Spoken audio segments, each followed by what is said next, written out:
आता आपण आता सध्या जे फार मोठ्या प्रमाणात बोललं जातं ते म्हणजे कामाच्या ठिकाणचं मानसिक आरोग्य. आता ठिकाणचं मानसिक आरोग्य म्हणजे काय?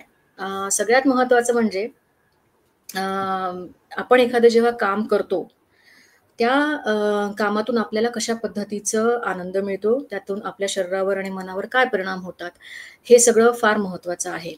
आणि त्याच्यातूनच आपली स्वतःबद्दलची एक भावना जी असते किंवा त्याला सेल्फ एस्टीम पण म्हणू शकतो, आपली स्वप्रतिमा निर्माण होते.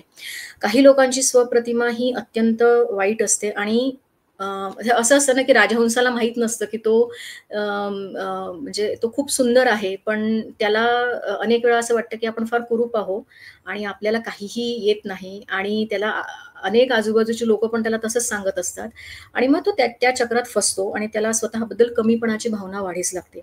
असंच काहीतरी म्हणजे जी व्यक्ती स्वतःबद्दलच्या कमीपणाच्या भावनेत वावरते, त्यांना मानसिक आरोग्याचे प्रॉब्लेम जास्ती होतात. They are more prone to depression and anxiety कारण ते सतत स्वतःबद्दल नकारात्मक विचार करतात. त्यामुळे सेल्फ टॉक हा फार महत्त्वाचा आहे आणि सेल्फ टॉक हा पॉझिटिव्हच असायला हवा. किमान हार्श नको. म्हणजे आपण आपल्याबद्दलच्या चांगल्या बाजू आणि आपल्याबद्दलच्या वाईट बाजू आपण अशा दोन्हीही बघत असतो आणि हे कधी घडतं ज्यावेळेला तुम्ही आजूबाजूच्या लोकांशी संवाद साधता.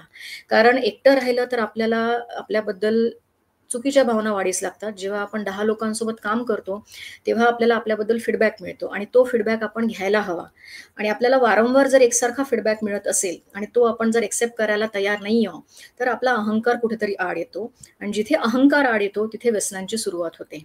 आपण अनेक अशा मोठ्या-मोठ्या क्षेत्रातल्या केस स्टडीज बघतो, की एकाच पातळीवर काम करणारे दोघं जण व्यक्ती, एकसारखंच टॅलेंट असणारे, एक पुढे जातो आणि एकाची स्थिती फार दयनीय होते. तर ही दयनीय होणाऱ्या जो व्यक्ती आहे, अर्थात त्याला व्यवस्थेकडून काही त्रास झाला असेलच, जिथे तो काम करतो. पण काही त्याच्या पण गोष्टी चुकल्या, जिथे तो आपलं स्वतःचं भावनिक नियोजन व्यवस्थित करू शकला नाही किंवा तो व्यसनाच्या आहारी गेला किंवा अर्थात चुकीच्या संगतीच्या मध्ये राहिला आणि या सगळ्या गोष्टींमुळे आपण आपल्या स्वतःला म्हणजे ती व्यक्ती स्वतःला त्रास करून घेते आणि व्यसनाच्या नादी जाते आणि तिथून त्या व्यक्तीची घसरगुंडी सुरू होते.